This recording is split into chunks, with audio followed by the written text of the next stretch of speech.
were told at the start that the EDCA sites are here, or are allowed to be here, because they will be at the forefront for relief and rehabilitation activities. So relief goods can be stored and distributed in no time. Wala naman tayo nakitang mga kano. Nasaan sila? Lulusob lang kung sa Siargao o kaya sa Boracay, pero pag nandito na kasama na yung tubig kanal, ay wala na sila dito. Dumami ang bilang ng mahirap na Pilipino sa nakaraang 3 taon. Yung gobyerno, walang interes isukat ang kahirapan. Sa panunukulan ni Pangulong Marcos, nakikita ang pinakamalalang performance ng sektor ng agrikultura sa kasaysayan ng bansa. Bawat zona, sinasabi niya, papalagwig kong produksyon.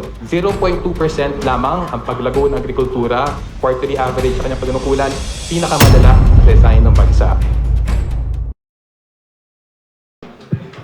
Of course, I would like to start with the strong advocate, no? A strong woman, no? A feisty woman, former Senator Nikki Cosseteng. So give her a big hand. Then, of course, Thank on you. the right, we have Sunny Africa of Ibon Foundation. And then, on my far right, we have Professor Lucio Pitlo III, and Professor Dr. Romel Banlani. Welcome to our forum, gentlemen. Okay, as the saying goes, ladies first. So may I invite Senator Cosseteng to give us the first salvo for this morning. Thank you, Rod. And good morning to everyone, my fellow panelists here, mentioned by Rod earlier, and to all our friends in media, guests, a very, very pleasant good morning. I'd like to think it's pleasant because, we have to uplift ourselves, at least in spirit, in spite of all these very challenging times and, I don't know, sometimes bordering on the ridiculous and bordering on the crazy. But at any rate, we're all in solidarity with each other, fellow citizens of the Philippines. One big sigh. Yes, we had the State of the Nation address by the President yesterday. As President of the country, personally, I was expecting something forward-looking, something that would, outline what the plans are for the future, how grounded we are, and what has happened in the past. Of course, there's a whole litany of things that are supposed to have been accomplished and achieved, and in the height of the wake of the recent typhoon, still 14.4 million of our citizens consider themselves poor. That's not from me, that's from SWS, a very reliable survey entity. Hunger, according to SWS, has risen from 26.4 to 35.6% of those surveyed consider themselves having experienced hunger. Then, of course, there's the recent tariff thingy. People make very, light news about this tariff thingy, but I think that our future can be predicted according to these decisions that have been made in the last several days. You must have read in Filipino Star that I said, nasan ang mga kano ngayon sa kalagitnaan ng baha? Seriously, this is a very serious question. We were told at the start that the EDCA sites are here, or are allowed to be here, because they would be at the forefront for relief and rehabilitation activities. That they are going to build warehouses, so relief goods can be stored and distributed in no time, so that our people will be given access to life-saving and property-saving efforts by the Americans.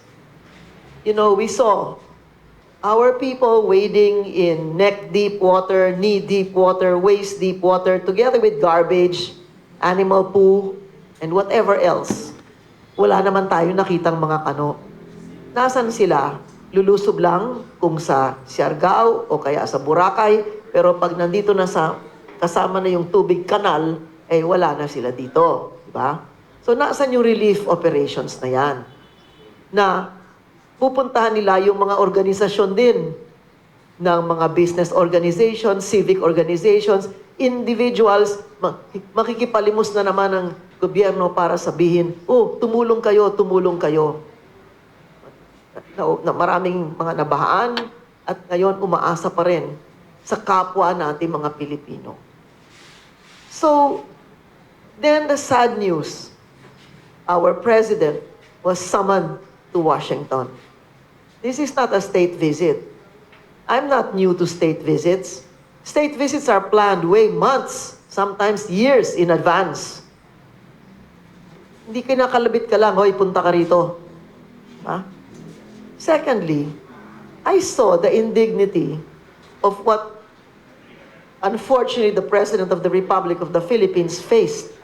While in Washington, the President of the United States insulted, dressed down, you know, former presidents of the United States. In front of our President, wala naman tayong pakialam sa kung anong problema nila dun di ba? Hindi naman natin hiningi na tumulong sila dito or meron ba tayong makukuha? O, huy, magbayad kayo ng renta sa EDCA. Mga sites ninyo dito. Kasi lupa natin yan. Meron ba kayong binabayaran ng rent? Meron ba kayong, meron bang mapapala tayo? Eh, nakita nyo na nga, hindi na nga lumulusong sa baha. Wala naman tayong nakitang mga puti na kasamang tumutulong, di ba? Pero, kung hindi ako nagkakamali, kung dati 50% of GDP ang ating pwedeng utangin, ngayon dapat 70% ng pinapayagan. I don't know, maybe Sunny Africa here can tell us more about it later on. That means, pinataasan yung ating pwedeng hiramin, ano yun? Para makabili ng mas maraming jets? Ang kailangan natin bangka, kailangan natin sagwan, kailangan natin pang saklolo sa ating mga tao. No? Tapos tatambakan tayo dito ng mga produkto nila na hindi na nila mabebenta sa ibang bansa dahil hindi na bibili yung mga ibang bansa sa kanila. Diba? O, sabi ng China, bibili na kami sa Brazil ng dating binibili namin sa Amerika. Bibili kami sa Australia o sa ibang lugar na nagpo-produce ng steak na hindi na dyan. So ngayon, anong gagawin nyo? Tatambakan nyo kami dito ng mga produkto, ha? Eto na lang, sa isip ko no isang araw, lahat ng masakyan kong Grab, lahat, no exception, lahat, in-drive, Grab o anuman, ang ginagamit na kotse, kung hindi gawang Hapon, gawang Koreano, yang mga ganyan, o gawang China na kotse. Ngayon, ang gagawin ninyo, zero na yung tariff galing sa Amerika. Paano yung mga piyesa nitong mga truck owners, bus owners? Tingnan nyo, lahat yung mga truck, mga bus na umiikot, lahat yan. Galing sa China, galing sa Hapon, o galing sa Korea. Tapos, papasukin nyo dito, wala ng tariff.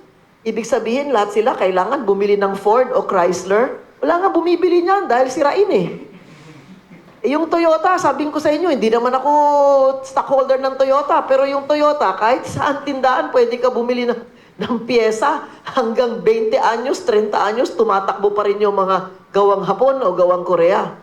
Ano to? Sino ba naglolokohan dito, di ba? Noon, sinabi sa atin yung tariff natin 17%. Why? Bakit naging 20? Pagkatapos, ginawang 19, may utang na loob ka pa. Paano yung renta nila dito? Wala nga silang binabayad kahit na 2 piso. Ano? Di ba? Huwag nyo naman gagawin yung Pilipino. Hindi naman kami tanga. Di ba? Yung mga iba, hindi naman kami Kung wala kaming diploma, hindi naman kami kumukuha ng diploma sa recto. O, di ba? Kaya mga dalubhasang kasama ko dito, ako po'y nagtatanong lamang. Kayo mas may pinag-aralan, kayo pwede magkwento sa Pilipino, pero sa ating po mga kaibigan sa media, himayin po natin. Sa atin po mga business organizations, nandyan ang Federation of Philippine Chinese Chamber of Commerce and Industry, nandyan po yung PCCI, ang dami-daming napakatindi, napakamagagaling na organisasyon pang negosyante. Kung wala pong pera ang taong bayan, bankrupt po lahat ng negosyante. Lahat ng negosyante, bilyonaryo, maliit na negosyante, medium-sized business, kung ano man kayo, kayo ay nandyan at nabubuhay kayo dahil ang mamamayang Pilipino, kumakayod, lampas kilay na yung baha, sa inyo po bumibili ng kalakal. Itong ginagawa sa ating ito, tatambakan tayo ng agriculture products. Bakit? Wala na silang mabentahan. Dahil yung dati nilang customer, hindi na bumibili sa kanila, dito na tatambak. Marami po tayong binibili sa Amerika na mga binhi. Pag tinanim dito, wala tayong pakinabang doon. Bakit? Walang buto. Kailangan bibili ka ulit sa kanila. O, di ba? O, yung fertilizer. Wala parang hindi tayo hawak sa leeg. Nakatali na yung kamay natin, naka-straight jacket na tayo. Ating po mga negosyante, ako po nagmamakaawa sa inyo. Kailangan marinig ang tinig ninyo sa panahon ngayon. Yes. Yan ang kailangan natin malaman. Bakit? Ang mamamayang Pilipino ang nagbibigay sa inyo ng negosyo. Hindi po kayo hindi po kami may utang na loob sa inyo. Bakit ngayon na ginaganito tayo, hindi natin sila naririnig? At pag narinig natin itong mga negosyante, diyan malalaman natin yung state of the nation. Okay. Diyan po, sapagkat ito ay mahirap sikmurain, mahirap lununin na tayo may utang na loob sa nagbigay sa atin ng 1% discount sa tarif. Samantalang ang Europa, 15%. Ang iba, mga bansa, malaking makukuha. At huwag nyo kaming bubulahin, sasabihin ninyo na in the future, meron tayong mapapala, yung ating national security, ang national security po natin ngayon, threatened by what? Hunger, disease. Hunger and disease, unemployment. Yan po. Yung healthcare na yan, edukasyon, yan po ang threat sa ating national security. Hindi galing sa labas at hindi galing sa iniimbento ng mga nagbebenta sa atin ng mga sandatang lakas. Thank you, Senator. That is the real State of the Nation address. Senator, just one question. On a scale of 1 to 10, how would you rate the SONA yesterday?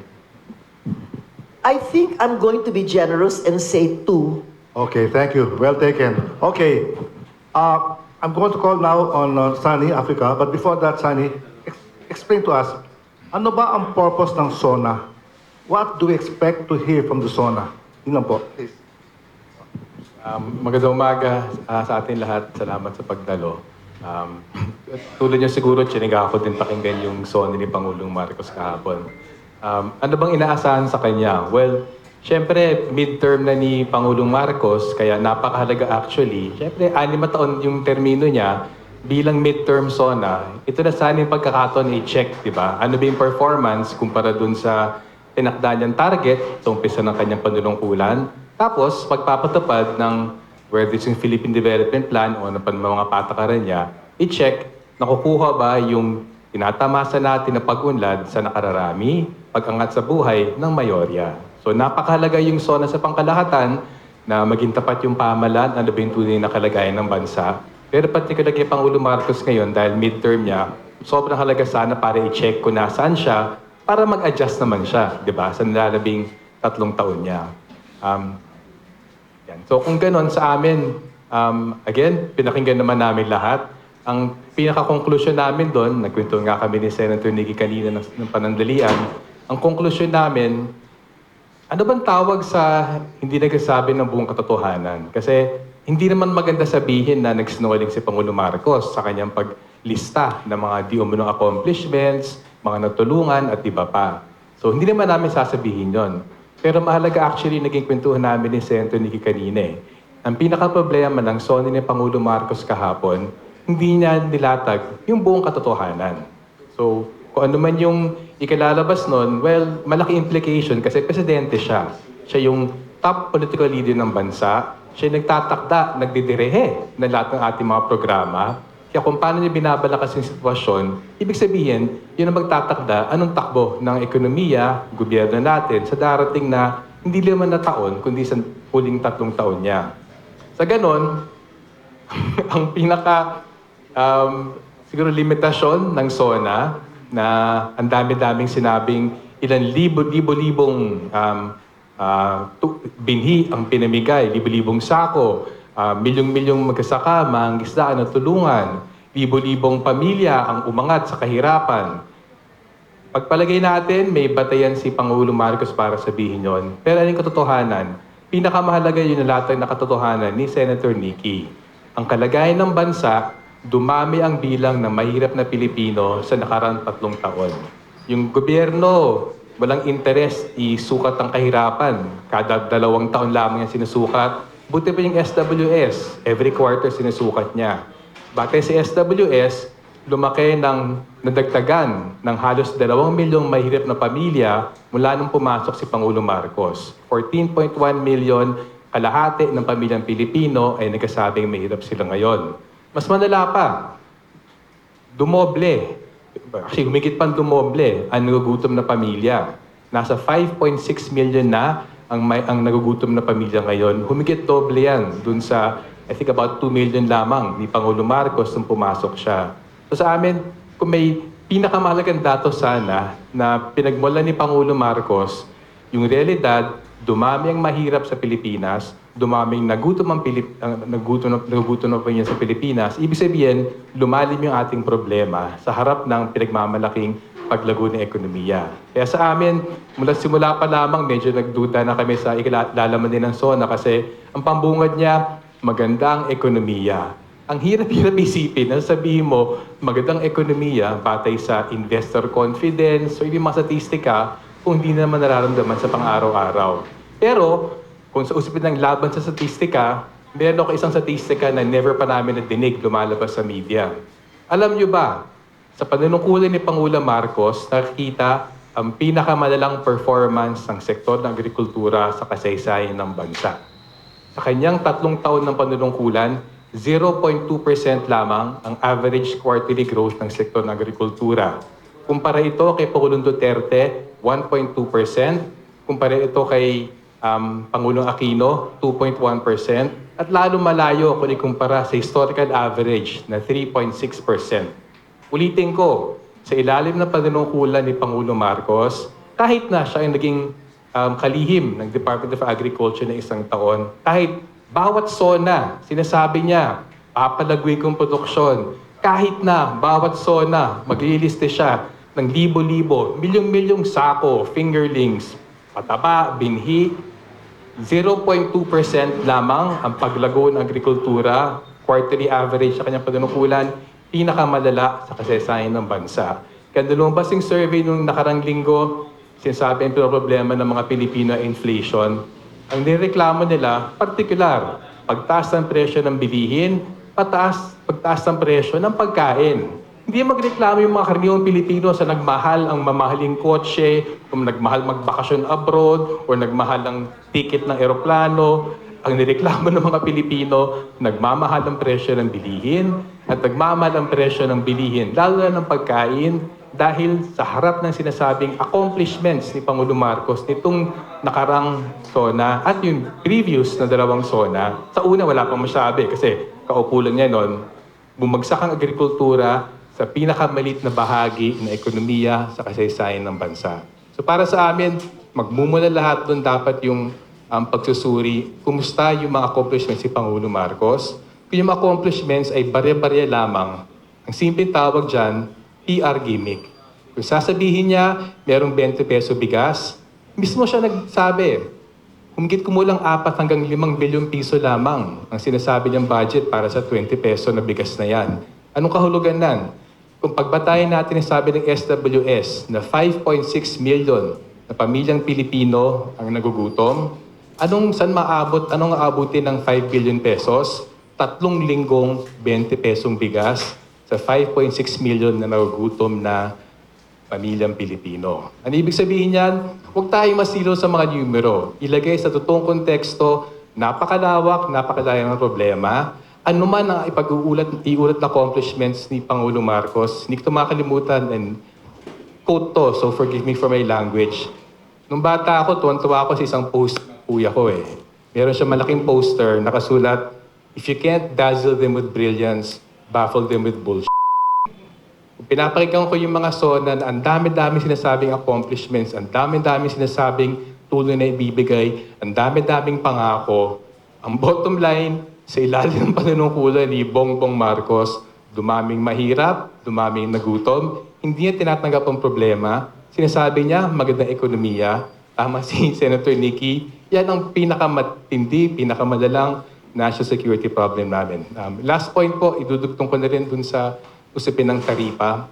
Huwag natin kakalimutan, hindi yung 20% to 19% dapat ang tinitingnan natin.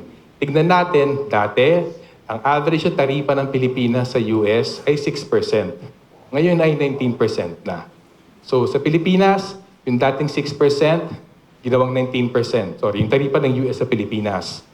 Dito naman, yung tariff ng Pilipinas sa US ay 6%, na ngayon ay ginagawang 0%.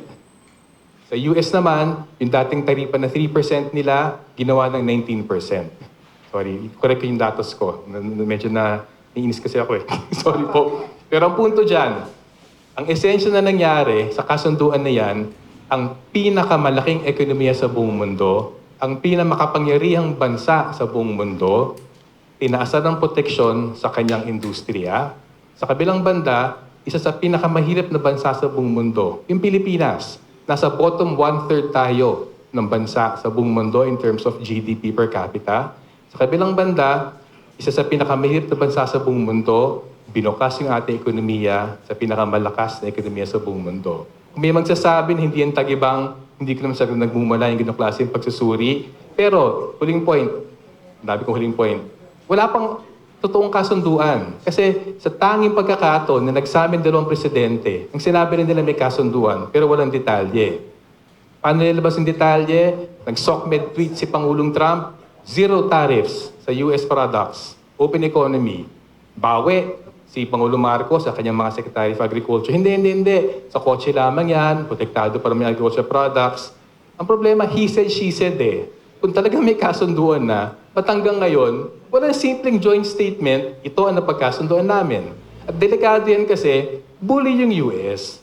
Kung may ambiguity dyan, sigurado hanggang ngayon, may backroom dealings dyan na may pambubuli pa rin ng US para magusto yung kanyang ninanais sa ating bansa. So sa amin po, State of the Nation, uulitin ko, pinakamalala ang performance sa agrikultura sa ilalim ni Bongbong Marcos sa kasaysayan ng bansa. Yan ang dahilan sa pagmahal ng presyo ng bilihin. Yan ang dahilan sa pagdami na nagugutom, pagdaming naghihirap na pamilyang Pilipino.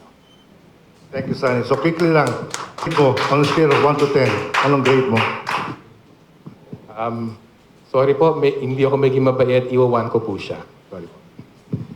1. 1. Okay, 1. Okay. Okay. Professor Lucio Pitlo III, to please give us your comment. Thank you. Magandang umaga po. Maraming salamat sa imbitasyon. Magandang umaga sa lahat. Ang sa akin po, ang area ko po ay foreign policy and security. So, siguro doon ako magko-concentrate, no? So, nakita naman natin na narinig natin yung SONA ng ating Pangulo.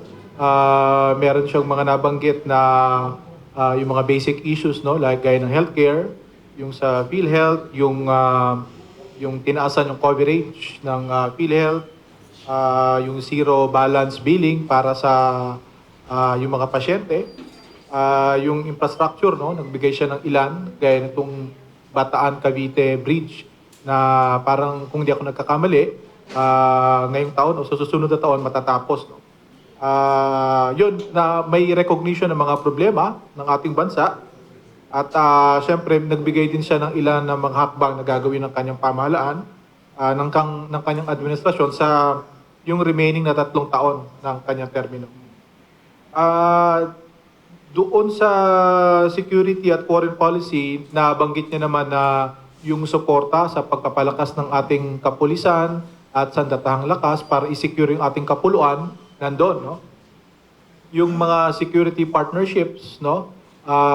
Nabanggit niya na yung kumpiyansa ng ating bansa dahil mas marami yung bansa na nagpapahayag ng suporta sa atin at nagbibigay ng suporta sa atin, hindi lang siguro sa legal o diplomatiko na paraan, kundi pati na rin sa material support.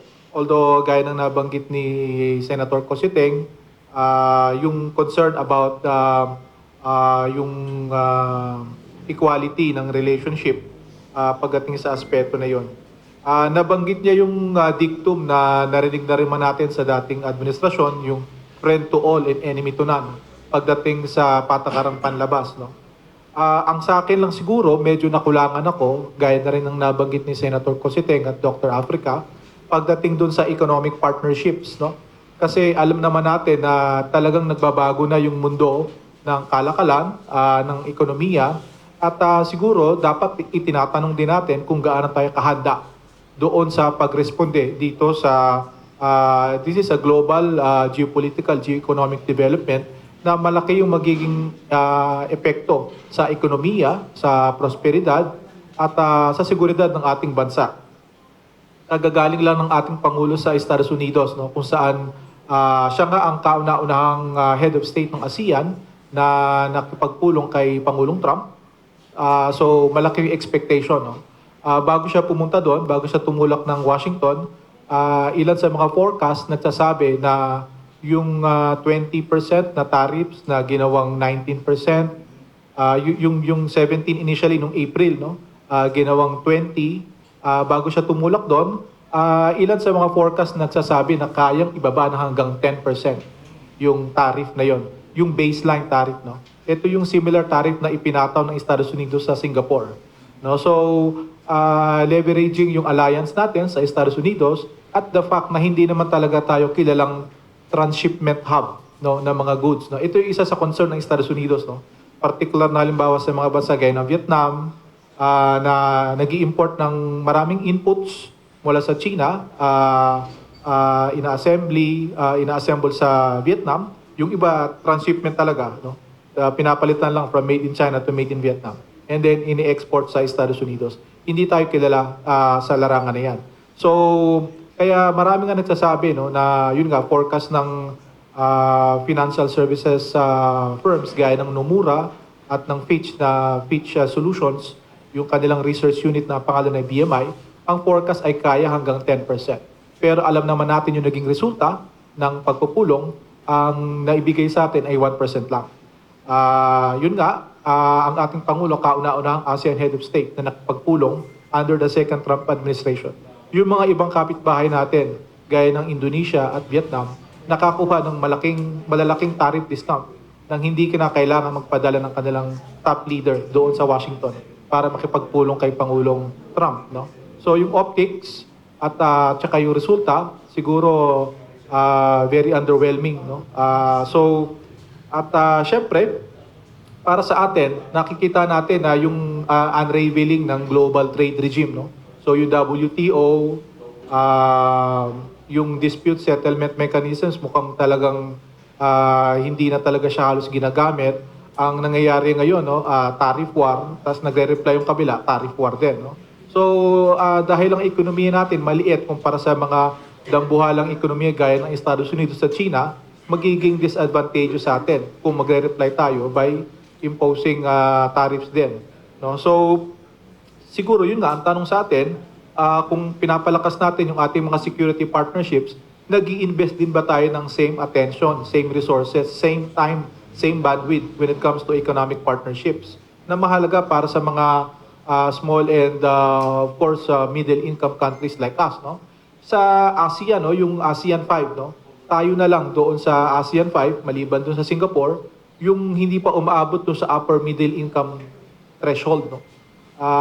So yung Indonesia, Malaysia, Thailand, lahat sila na-breach na nila yung record ng UMIC, upper middle income. So siguro si Dr. Africa pwede niyang himayin yan siguro mamaya.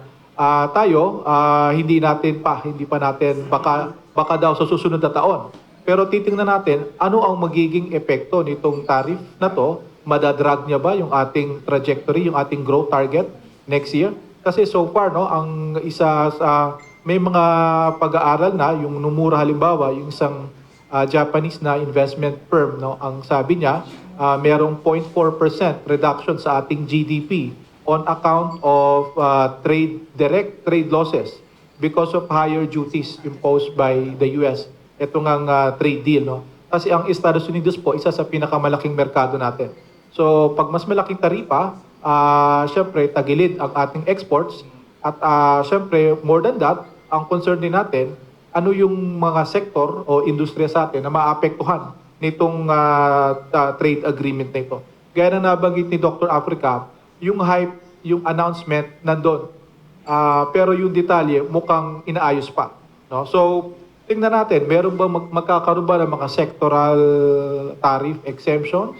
Anong goods or items or anong sectors yung mabibigyan ng protection?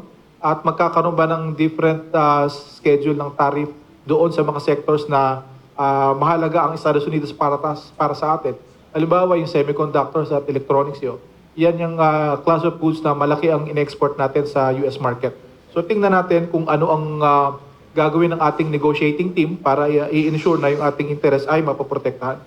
Yung agrikultura na banggit ni Dr. Africa na 11 months naging kalihim ng kagawaran ng agrikultura ang ating Pangulo. So ang projection ay napakahalaga ng agrikultura para sa kanyang legacy, para sa kanyang administrasyon. Pero again, itong mga trade deals na to, malaki ang magiging epekto sa ating agriculture. Ang projection ay at least ang sinasabi ng ating pamahalaan, gagawin lahat para maprotektahan, magkaroon ng safeguards yung ating local producers. No? Siguro kung yung sa larangan ng pag-import, no, yung wheat at soybeans, no, hindi naman tayo nagpo-produce in scale, no, in commercial quantities. So okay lang naman siguro kung mag-angkat tayo sa Estados Unidos. Actually, ang Pilipinas ang pangalawang pinakamalaking buyer ng US wheat sa buong mundo, no? At with this trade deal, it's only bound to increase yung volume na yun. Yung sa soybean siguro ganun din. Pero ang concern natin, ano yung magiging impact nito sa mga farmers na nagpo-produce ng goods na kung sakaling iangkat natin sa Estados Unidos, pwedeng maapektuhan yung livelihood ng ating mga kababayan. Pork, poultry, beef. So, ilan yan sa mga produkto na meron tayong mga local producers, ano yung magiging epekto sa kanila. At siguro, panghuli na siguro, ano yung magiging impact nitong 19% tariffs na to sa ating exports sa Estados Unidos. Certainly, hindi na tayo makapag-compete sa mga Latin American producers pagdating sa saging, pagdating sa avocados, no? Pineapples, no? Kasi yung Costa Rica, Ecuador, Guatemala, malalapit yan sa Estados Unidos, logistically easier sa kanila at cheaper magpadala na itong mga tropical fruits na to sa Estados Unidos. Sa coconut siguro meron tayong, baka meron pa tayong opportunity, pero tingnan natin ano yung magiging impact nitong tariffs na to para sa atin. Siguro panghuli na, itong ang trade agreement sa to, no, sa Estados Unidos, isa sa pinakamalaking merkado natin. Pero siguro dapat kailangan talaga nating i-accelerate yung ating diversification. Mahalaga ang merkado ng Estados Unidos, pero dapat kung ganito naman yung trade agreement na makukuha natin, dapat we should not be putting all eggs in one basket. No? So meron tayong negotiation for an FTA with EU. Miyembro na tayo ng RCEP. Yan ang pinakamalaking trade agreement, free trade agreement sa buong mundo. Kasalukuyan inaayos yung ASEAN-China FTA 3.0 upgrade, no? So dapat involved tayo sa mga ganyan. Tingnan natin yung CPTPP, no? Yung ating dati nag-express tayo ng interest to join CPTPP. Etong mga deals na to, whether bilateral or regional, tingnan natin ano yung magiging ganansya para sa atin. Yung negotiating capacity natin dapat i-improve natin. Siguro panghuli na yung OFWs. Isa siguro sa tampo, no, ng ating mga kababayan sa Estados Unidos, na hindi nga sila pinaunlakan ng ating Pangulo sa kanyang pagpunta doon. Maraming cliche na to, no? Unsung heroes ang OFW sa atin dahil sa remittances na ibinibigay nila sa ating ekonomiya. Pero kung ang ating mga kababayan ay humaharap sa mga kaso, in distress sila, ano ang pinoprovide ng ating pamahalaan?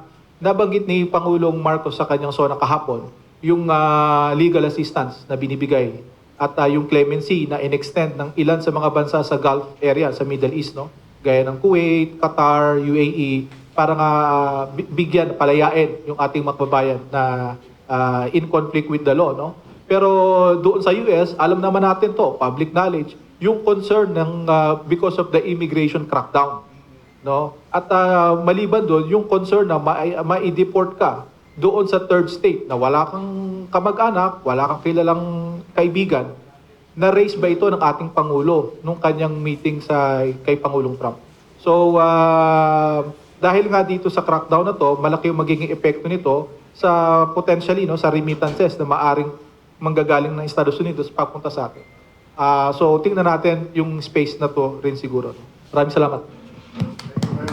So, basically, it is a foreign relations, no? A problem between the relationship between America and the Philippines. Thank you very much. Okay, may we now hear from Dr. Romel Banlawi.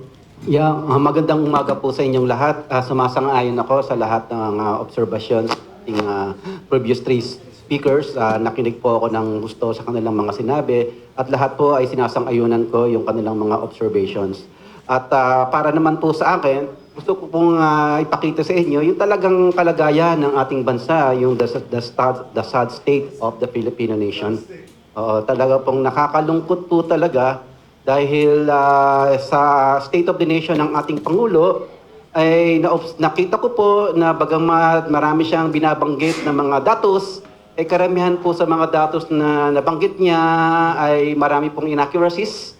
At dapat pong maintindihan natin yung proper context kung bakit bagamat may ginagawang ating pamahalaan ay bakit nakakaranas pa rin tayo ng tinatawag kong cyclical crisis sa ating bansa.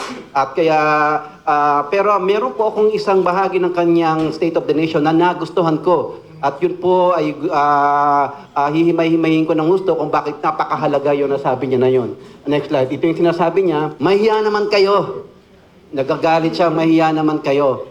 Ano ba ang konteksto nito? Konteksto nito ay yung naging epekto ng bagyo sa Pilipinas at nagkaroon po ng malawakang pagbaha at gusto niyang i-account yung mga officials, mga contractors na na-involve sa mga illegal activities kaya nagkaroon tayo ng problema sa floods. Ito para sa akin napakahalaga na tutukan natin to yung anti-corruption drive dahil ito po talaga ang nagpapalala ng very sad state of the Filipino nation. Next slide. Kung makikita nyo, nung natanggal po ako bilang Deputy National Security Advisor at isa sa mga unang kong sinulat ay para sabihin na ang problema po natin sa bansa natin, ang threat to our national security ay hindi po nanggagaling sa West Philippine Sea, hindi po nanggagaling sa ibang bansa, nanggagaling po ay nasa loob ng ating bansa at sumasang-ayon ako kay Senator Nicky, pero para sa akin, ang pinagmulan po ng mga problemang kinakaharap natin, bawa ang kagutuman, ang kahirapan, ang diseases, lahat po yan ay maiugat po natin sa problema ng korupsyon. At para sa akin po, ang korupsyon ay greatest threat to our Philippine national security.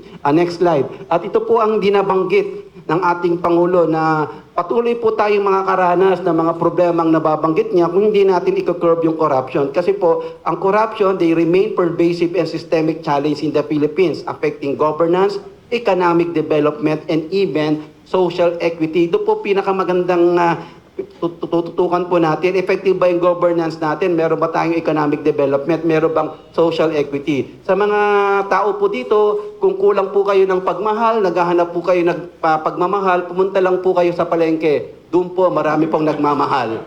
Oo. So, yun po. And the Philippines scored 33 out of 100 on Transparency International's Corruption Perception Index. at 114 out of 100 countries below both regional and global averages. And recent poll surveys, ito po, no, consistently rank corruption as the top concern of Filipinos, with 21% of voters identifying it as their primary national worry, rising to 31% among seniors. Business executives, yun ang mga from both foreign and local, also cite as their foremost concern, with 45% highlighting it in 2025 public opinion survey. So talagang ito po ang problema po natin, yung corruption. Kung makakurb po natin yung corruption, mamiminimize po natin ng kahit na kaunti lang, we will solve the problem of poverty, unemployment, and even infrastructure problems natin. And next slide.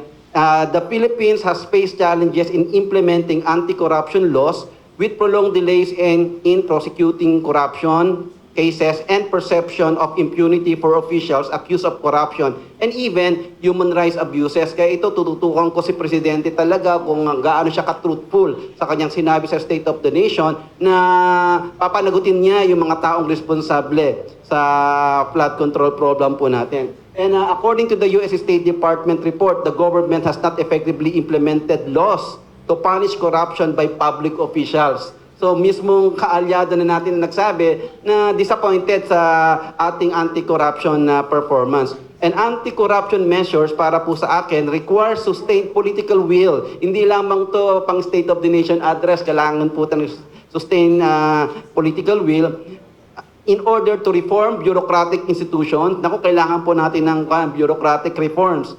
Protect whistleblowers, pinapatay po yung mga nag-whistleblow. And ensure equitable growth. Hindi lamang po equal growth, but equitable growth. And without sustained efforts and decisive political will, corruption will continue to cost lives, livelihoods, and even our nation's future. Kaya po paulit-ulit po, alam po, 55 years old na po ako at nung nag-aral po ako sa UP, yung mga issues po na pinag-usapan po namin sa UP nung estudyante pa lang po ako ay the same issue po na kinakaharap. Ako naalala ko po noong 1991, ako po ay nagmarcha from UP Diliman to Clark Air Base para patalsikin ang US bases. Ngayon po nagsisibalikan po sila lahat, kaya nga may mga datos po akong prepared, mga social cost, environmental cost po, ng mga barikatan exercise, yung mga military exercise po natin, na hindi po natin napag-usapan at hindi po na-report sa State of the Nation, yung cost ng ating alliance sa US, yung social cost po ay napakataas. At bakit po natin nararanasan yung problemang ito? Next slide. Ito po kasi talagang problema po natin, na kapag hindi natin tututukan yung problema na to, paulit-ulit po nating mararanasan yung mga kahirapan na kinakaharap po natin. Yung elite capture of the state, yan po ang nature ng ating estado. Yung ruling Filipino elite po natin has no genuine ideology for effective governance except their narrow parochial self-interest. Yung pong problema natin, ito, ang gusto kong libro ito, basahin niyo po yung libro na yan, available yan po yung online. Next slide. Weak state po kasi, yung ating pong estado, they lack the capacity to effectively implement policies, enforce laws, provide basic services, and even curb massive corruption in government. Elite control by powerful social groups such as landed clans, economic oligarchs, and political dynasties challenge the state's authority, making it hard for the state to perform in order to advance good governance that is transparent, participative, and even accountable. Yung mga nakita po natin na umaten ng State of the Nation, yan po ang problema po natin ngayon. Yung mga ruling oligarchs po na yan, mga economic elite po yan, na they are dominated by their narrow parochial interest. Next slide. Okay. And weak Philippine state is often unable to achieve development goals. Yan po yung na-transcend ng Taiwan, South Korea, and even Singapore. Na-transcend po nila yan. Kasi in-strength po nila yung capacity of the state. At ano po ibig sabihin ng capacity of the state? Okay. It's a state that can effectively control and mobilize society to achieve national development goals.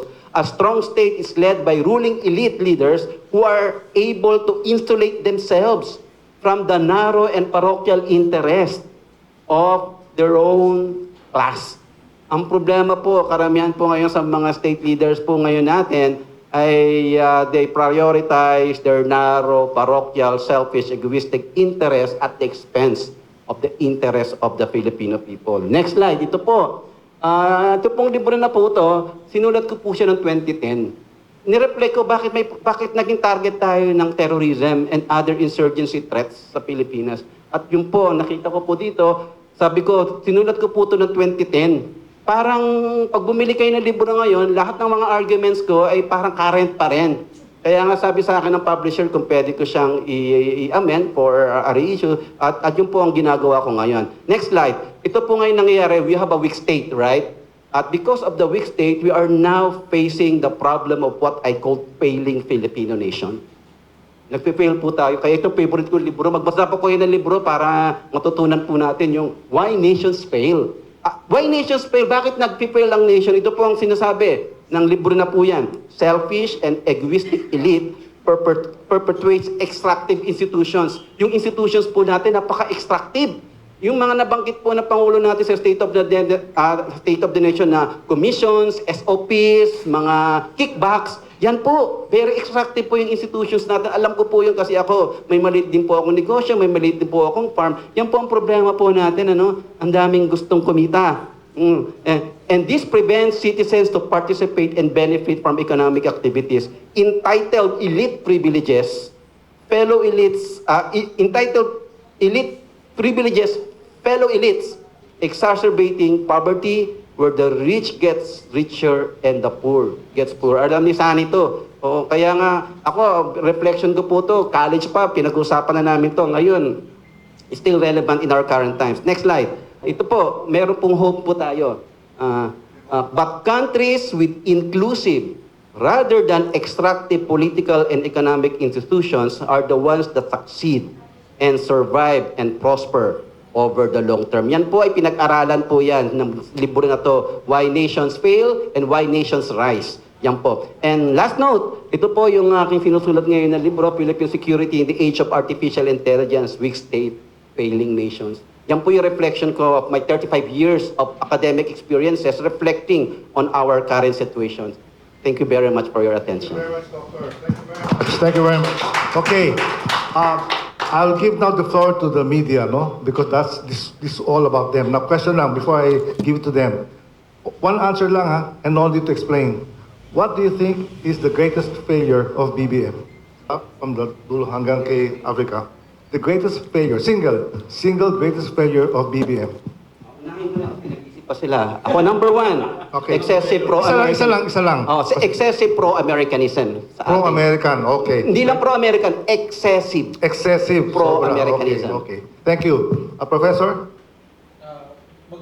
Mag-isip ko pa. Okay. I'll give you last say to Senator Cositeng. Sunny. Sa akin, yung tuloy-tuloy na pagprotekta sa interest ng malalaking negosyante, dayuhan at Pilipino. Okay, thank you. And now, Nikki? The first thing that comes into my mind is the justice system is not Justice. is Okay, yes, injustice. justice Okay. system needs to be beefed up para Okay. ang tao na feeling niya agrabyado siya, Okay, no? Ay meron Injustice. siyang mahanap na katarungan. Okay. Kasi ngayon talagang halos wala. Pinoproteksyonan yung malalakas kahit na matindi yung katiwalian. Okay, Pinagtatakpan. thank you, Nikki. Okay, Professor, are you ready? Huwag ka matakot. Siguro po sa akin yung political polarization. Kasi nga tumakbo yung kampanya plataforma ni PBBM, Unity, no? Pero yung 3 taon nakita natin talaga yung disunity. Pagdating doon sa political alliances, ngayon no, yung oras natin nauubos sa whether impeachment 'yan, whether yung Marcos Duterte feud. So yung attention natin masyado tayong kumbaga yung oras ay nakakain itong mga political spectacle, no? Itong political kumbaga divide natin. At yun nakakaapekto doon sa kasi perpetually changing ang environment, no? So paano tayo makikipag-deal dito sa mga bagong developments like ito tariffs na to. Okay. Ngayon may Thailand-Cambodia crisis. Okay. Maliban sa South China Sea. So, pero we're too focused on our own internal bickering, no? Okay, So okay. that Politics. leaves us very little space, no, to deal with what's going on in our neighborhood. Okay, thank you. Sa akin naman, ganito. Yung pinakita ng slide, mahiya kayo. Ba? Mahiya kayo. Okay. Question. Yung kayo ba, kasama ba mga kasama niya? Mga kasama ni BBM? Yung corruption? Do they include? Anyway, open. Sige. Ang reaction ko lang dyan, hindi tatalab yan sa kanila eh. Kasi greed eh. Walang hiya ang greed eh. Oo. Kaya nga kailangan mo talagang i-transform yung elite mo eh. Na maging mas altruistic siya, hindi egoistic. Okay, great. Sige, quickly lang, kasi I want the media now to take over. Alam nyo, dapat maging malinaw tayo dun sa pinakapinalakpakan na statement ni Pangulo Marcos sa flood control projects. Siya ang nagpirma ng 3 budget na may daang-daang bilyon flood control projects. Sa huling taon ni Pangulong Duterte, nasa about 210 billion lamang for flood control. Sa ilalim ni Pangulo Marcos, because siya nang pumirma ng 2023, 2024 at 2025 budget, umabot na mahigit 350 billion pesos yung flood control projects. Siya ang pumirma ng budget, hindi niya vinito, at ang kanyang Department of Budget and Management Secretary ang nagpapatupad ng mga proyekto with the DPWH. So sa akin, wala siyang moral high ground para sabihin, mahiya kayo. At malamang kayo sa hindi, nagsipalakpakan yung mga kongresista, yung audience, kasi natatakot sila sa siguradong selective na paggamit ng audit na yan. Kaaway sa politikang may ipit, alyado hindi. Pati ako, mapapapalakpa ko para siguraduhin hindi ako ngiipitin dun sa di umanong performance audit na yan. Thank you. Okay, May media. malit lang sasabihin yung paano. Ang nasasabi ko kasi Filipino elite natin, meron din po ako na-identify sa aking mga pag-aaral, mga benevolent natin, na sila dapat ang nakaluklok sa gobyerno, sila po dapat ang ina-appoint sa government post, at sila po dapat ang ina-elect ng mga tao. Isa sa mga sasalistahan ko ng benevolent elite natin si Senator Nicky. Sayang yung mga sinimulan niya ng senador Agree, siya. agree. Yung mga legislative agenda niya ngayon, pinag-aaralan po namin ngayon, at wow, yung mga archives po ma'am sa Senate, pinanginahan na i-revive po natin yung mga legislative action sa mga benevolent elite natin. Yung mga benevolent elite po natin, tahimik po sila. At yun ang pong gusto natin gisingin. Okay, Gisingin okay. sila na to take actions. Okay, thank you very much. Senator